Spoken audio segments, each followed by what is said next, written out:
Hey guys, Stealth here.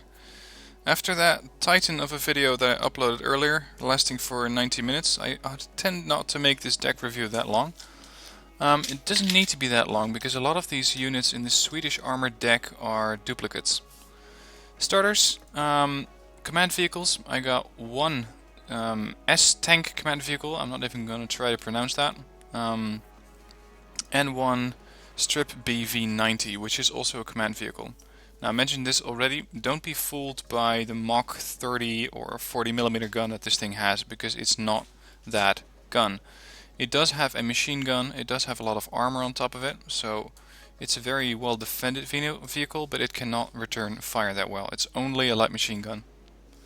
Then I decided to go without a fob, because I want my armor deck to be constantly on the move. And the high autonomy of most units in here allows me not to need a fob. So instead I went with 3 cards of HKP-4A logistics choppers, and with that I got a lot of supplies. Next, in infantry, I got 13 AA units, 8 RBS 90s and 5 RBS 90s at hardened. I'm going to go through these hardened guys first. These guys have a little bit more accuracy, they get a slight buff over their 55% accuracy. And if I run out of these guys, I will use my reservists, if you want to call it. They're just at trained. I'm taking these in the RBS 302A, which does carry an autocannon, but it's not stellar. It's not as well heavily armored as the STRF 9040. And because I don't have that many units, I decided to bring these in the standard transports, so the PBVs, so that I can bring 30 Panzerskite in the STRF 9040. Now this is a very high amount. I did this mostly to fill up the deck, because I had a lot of activation points that I needed to fill, and Sweden doesn't get that many units available when you're using the armor type, or the armor specialization. So I got 2 cards of Panzerskite, say the base version, and then 1 card of Panzerskite 90. Difference here is that the Panzerskite 90 carry the AT4, which carries slightly more AT power. The AP value is 1 point higher. The range is the same. Rate of fire is twice as high, so these guys are better when fighting in forests, because they fire these things a lot faster.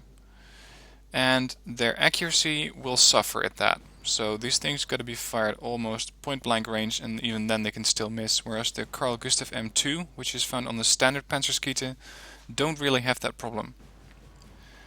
I intentionally decided not to take the RBS 56 because this thing has exactly the same range as my tanks, and I don't think that the range on these justifies having them in. If these were to have a range of 2600 with an AP power of 26 and an accuracy of 50%, definitely, but right now not so much.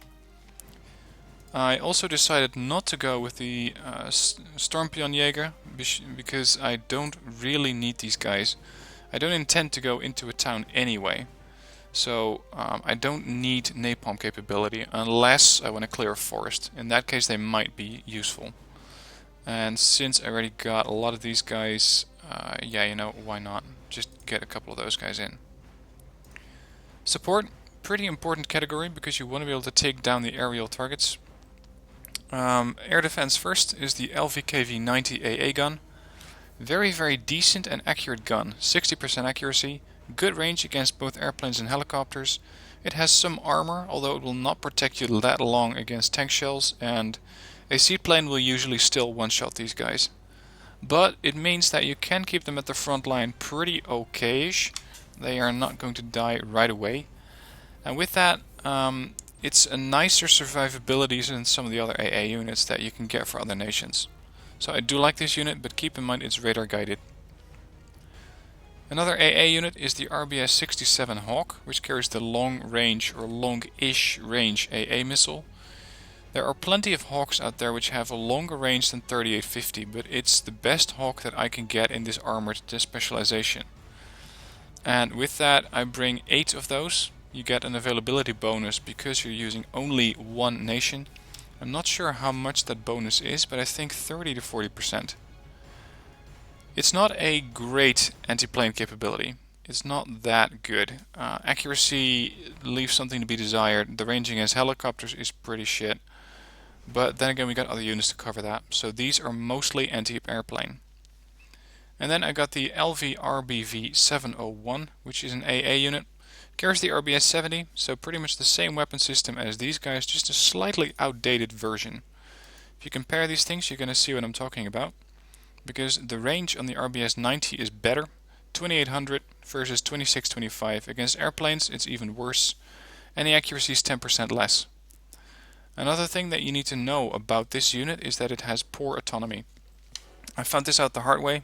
I had to refuel these things at least once before they managed to make it to the front line. So that is something that you have to keep in mind when using these things. They will need your attention, otherwise they're not going to arrive at all. But if they do arrive, they only need to score 25 points in order to be cost effective. And with 12 missiles and an okayish accuracy, you have a pretty good chance of scoring a lot more than 25 points. Since their base accuracy isn't that good, and they do require some babysitting, I would suggest deploying these guys in groups of 2 or 3. It gives you more missiles, it gives you the same autonomy, but then at least you have to regroup or resupply one group instead of resupplying 3 separate units. So that is a little tip that I would like to give for the 701s there. And then finally there's the AMOS, it's the Mortar Carrier. I already covered this one in an earlier video. Special about this is that it has dual barrels. It'll fire 2 rounds at the same time, or maybe with a split second difference. With that, it can fire a lot faster than most mortar carriers while still having a good HE power, low dispersion, great range, and a pretty low amount of shells. This is something that is worrying about the AMOS. But if you use it okay, if you use it at range, and if you only go after some high value targets, then these things will not disappoint. You don't need an additional layer of accuracy, so just take these things as trained. The hardened veterancy is not required here. Onto the tanks, where we can actually start to do damage. Of course, the main punching power of this deck comes in the form of the Strv 121. I get 8 of these. This is the DLC3 Beta. I'm not sure if this is going to stand when DLC3 actually gets released. Because I think that this might be a little bit too many of these tanks. I was comparing them to the Leclerc, and if you're playing a pure French army you can get only 4 of those. If I'm playing a pure Swedish deck I can get 8 of these guys, which is a very high amount. And they are extremely effective. They have a very high AP power gun, which is enough to destroy almost any tank in 1 or 2 shots, save for the heaviest tanks. They got good armor, good off-road speed, good optics, a decent rate of fire. It's not as good as the Leclerc, which I was comparing it to earlier. It's not as good as the S tanks, the Strv 103s that I'm going to look at in a minute. But otherwise it is a very good vehicle, and I've had a lot of success with these things. You get 8 of those. You could take 6 if you wanted to, but these things usually upvet themselves from veteran to elite very quickly because they are so effective. Then 10 Strv 103Ds.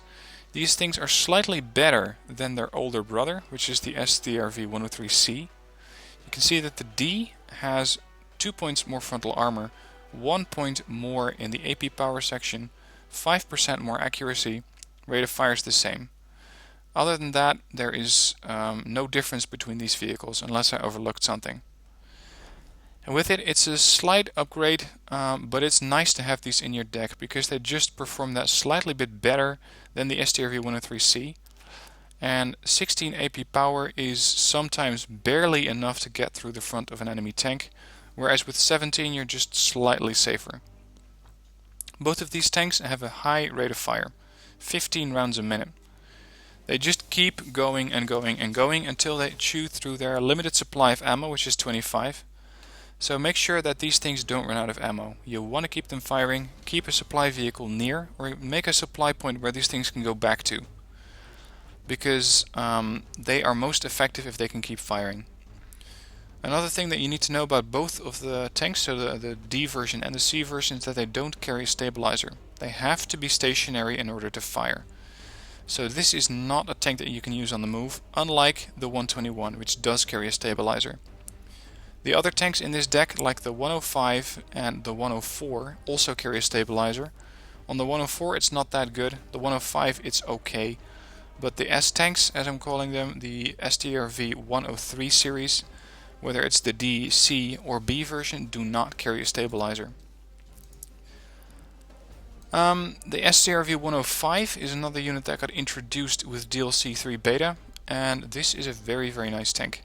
It has a good rate of fire, very high accuracy for a 55 point tank, 10 frontal armor, good off-road speed, a lot better than its older cousins like the Strv 104, 102 and the older 102, which only have an off-road speed of 35. This one has an off-road speed of 60, which means that it can keep up with a lot of your friendly forces. Especially the 121, although this one is slightly faster. The 103s are moving at 50 kph, and with that you got a very nice all-rounder tank.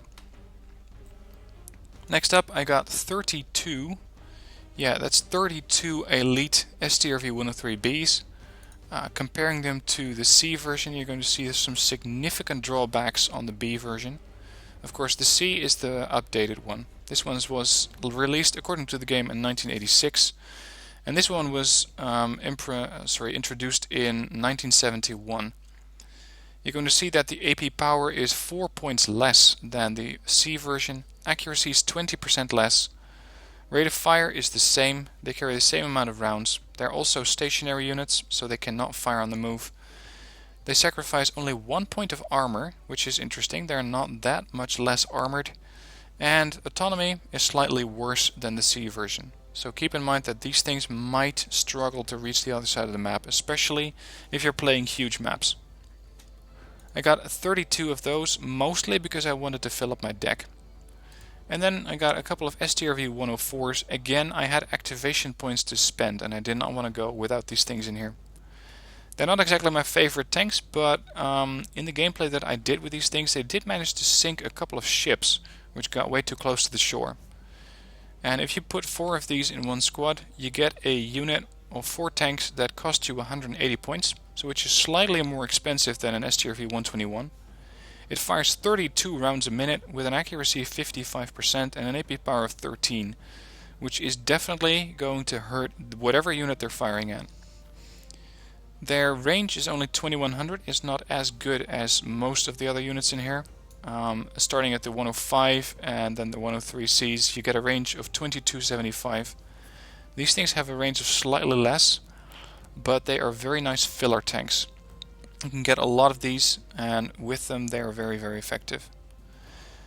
Now I was comparing these ones to the Strv 103B, and there are some significant differences between these two. The 104 can fire on the move, the 103 cannot. The 103 has slightly more armor and a much higher rate of fire, but the AP power on the 104 is slightly better. The off-road speed is the same, autonomy is an advantage of the 104. So it's really a trade-off between these two. They are not that different, but I suppose you could say that this tank is slightly better, and with that I think it justifies having them for 10 points more. So that's the armor section. Next up, Reconnaissance. You need to spot stuff for your vehicles. Now, as I was looking at these things, I thought, wow, another one of those Strv 9040s, which carry an autocannon. Except that they don't. They carry a light machine gun. So do not be fooled by this gun. Whether you're facing them or using them, they cannot use the main gun. It's something of, I don't know, a stock feature, or maybe it's a mock-up, whatever it is. This main gun does not fire. You only get a light machine gun. But you do get a lot of them. You can get up to 10, depending on the veterancy you take them at. They have exceptional optics, good off-road speed, decent autonomy, some armor, and a machine gun. But I use them mostly as, I suppose you could say, unarmed reconnaissance vehicles, so that these guys can spot for my armored pushes from any of the tanks that sit in the tank category. I went with 9, so that I have 4 hardens first. If those guys die, I can bring in 5 trained. Then I got 1 reconnaissance helicopter. They are pretty slowish for my taste, only 220 kph. You do get a lot of them, you get 8, and with that they should be able to fill up any area of the map that you need reconnaissance on that other units might not be able to reach. And then there's the Fallskärmjägare. Do not underestimate these guys, because this Carl Gustaf can definitely kill some vehicles. Transporting these guys in the HKP-4C, so I suppose you could say that's the Frog, and I use them as passive recon, although in this deck I haven't used them yet because I've only used this deck once so far. Vehicle wise, again, a lot of filler material here. ATGMs, some of these I suppose you could call them filler material, although that's not really how they were supposed to be used. When I have these guys set up ambushes with their long range AT weapon, it's only an ITO. I would like for these things to be a TOW too, but the high end AP power is going to have to come from my Strv 121s in the tank section. They do carry a nice amount of missiles, 8, got almost no armor, low autonomy, so with that they might not suit your playstyle and you might want to go with any of the other vehicles, but you don't get a large choice. A couple of IKV 105s, which are also a prototype unit. These things are classed as tank destroyers. They are best used as a secondary line behind your tanks because they do have a nice range. They got a great accuracy and a very high AP power gun for only 35 points, but their armor is almost non-existent, 3 on the front, 2 on the side. Even the infantry transports, those STRF 9040s, have more armor than these tank destroyers. But if you use these in the right way, as a secondary line, you can deploy quite a bit of high-end AT fire with these guns. And then for more fire support, I got the IKV 91, which I suppose you could say is the slightly inferior version to the 105. This one carries a 105mm gun, this one only a 90mm gun, but it fires heat rounds. So they're always going to do some damage, whereas this one fires kinetic, which might not penetrate the front of a tank, which has more than 16 frontal armor. Their accuracy is slightly worse, stabilizer is worse, armor is the same, their autonomy is the same, off-road speed is the same, so it's basically the same vehicle with a different gun. And I get a large number, I get 26 of these vehicles in total. They do almost the same thing as a tank, except that they don't have a lot of armor. So keep that in mind and you should be good. Helicopters, only got one card here in the form of the helicopter with carries a tow missile. Again, mostly used as a quick response force in order to be able to deploy tow missiles or ITO missiles on an area where they might not be expected, or if I'm dealing with a large armored push without having significant numbers of my own to counter that push. And finally the air tab, 3 JAS-39 Gripens, good air superiority fighters, nice air detection, good ECM, good turn radius, just a decent all-round plane. A couple of AGS-37 Vigans, which carry their Mjolnir cluster bomb. Very effective cluster bomb, if you can get it into location, because these things are okay, but their ECM could be a bit higher for a bomber. These things hit very hard, but they can only hit vehicles. Keep that in mind, they don't have an HE power, it's only a cluster bomb. If you want to do damage to infantry, you use the SK-60B, which carries a high-end HE weapon, does 10 HE power, and unlike most bombers, which this thing is classed, it's classed as a ground attack aircraft, it launches an AGM. So it's an air-to-ground missile which does HE damage instead of AT damage, which you might be used to. These things, compared to the Vigans, are significantly worse, but they have a different mission profile. You use the Mjolnir to go after armored targets and vehicles, and these things to go after everything else, unarmored vehicles and infantry. This missile has a pretty good range, 2975. The Mjolnir has a better range, but you want to have both of these in here. And finally I got the Vigan, which I use in case there is a heavily armored push. I will use these guys in tandem with my helicopters, because these guys carry some high-end electrical optical missiles, also known as Fire and Forget RB-75 air-to-ground missiles, 26 AP power, accuracy could be a bit higher, that would be nice to have, but otherwise they can still snipe some tanks if you need to get rid of those. Other units that I was considering for this section is something that carries bombs, but you don't get many of them. The Lansen might be an interesting unit, but it's pretty slow, does not carry any ECM, so I suppose you could say it's almost as bad as the SK60B. This one might even be slightly better because it's faster and can deploy those bombs at a greater range. Other units, this is the air superiority fighter, but I already have one of those or three of those in the form of the Gripen. This Viggen, I already have it in my deck. The Mjolnir is a prototype, you can only have one. And these guys are all air superiority fighters except for the Draken, which fires these Sprangraket M56 at the enemies. They do some HE power, but not as much as the SK60B. And again, they carry 0% ECM, so they're not going to be very effective defending themselves. So I think that for what I have in mind, which is, say, larger games, 4v4 to 10v10, these things that I have, the SK60B, the Viggen, two types, the AGS and the AG, and the Gripen, will suit my playstyle best. Naval section, I went with pure anti-naval, because I don't want to be bogged down commanding my armored push and trying to micromanage these ships. So instead of bringing fleets, I decided to go full airplane. And that is the airplanes that are suitable for that role. So I have the two Super Hornets you can get, the Canadian one, the CF-18 and the F-18 Hornet, and then the F-111G. Important thing to know is that these planes are all exactly the same speed. They're 1000 kph planes, and that makes it so that you can deploy all of them at the same time and not have to worry about one or two arriving earlier than the others. So the volume of fire, all of these harpoons should be firing at the same time. And then, in case that a naval zone is threatened, I have a couple of MOBAs and some sea busters. I went with these units. These are anti-ship artillery units. Instead of the Burlier Exocet, I know that it has slightly better range, or actually slightly worse range, if you compare it to the MOBA.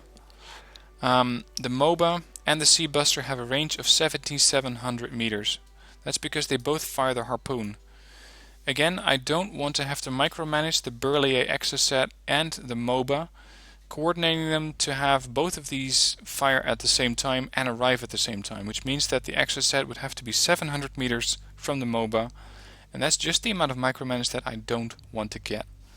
So with that, I went with the MOBA and the Sea Buster. 7 anti-ship missiles, or anti-ship units in total. They will fire the missiles in one large burst, and with that you can deploy quite a large amount of anti-ship missile fire. So make sure you use them in groups, otherwise you might not be able to penetrate those anti-ship missile defenses. So that's the Swedish armor deck. Keep in mind it's only a DLC3 Beta deck. It might change as you're gonna be, or as the DLC actually hits. And don't try to import this one into the standard Wargame Red Dragon, so DLC2 version, because it will not work. Also, if you played DLC3 Beta, imported this deck and then switch back to DLC2, so the standard wargame, this deck is going to be gutted. It's going to be pretty much emptied, because most of these tanks are newer units, especially the 121s, the 103Ds, the Strv 105s. All of those are going to be gutted, so make sure that you check your deck if you're going to be switching from one wargame version to another. With that, I hope you like this deck. If you do, feel free to use it. The deck code for it is in the description down below. If you cannot get the deck code to work, it might be because there's a hyphen in front of the deck code. Some browsers do that. Make sure you delete that hyphen and then the deck code will work. If you like this video, please hit like. If you want to see this deck in action, I got a very long video. Link to that is in the description down below. And last request is not to forget to subscribe or like this video. For now, thanks for watching, and I'll see you next time.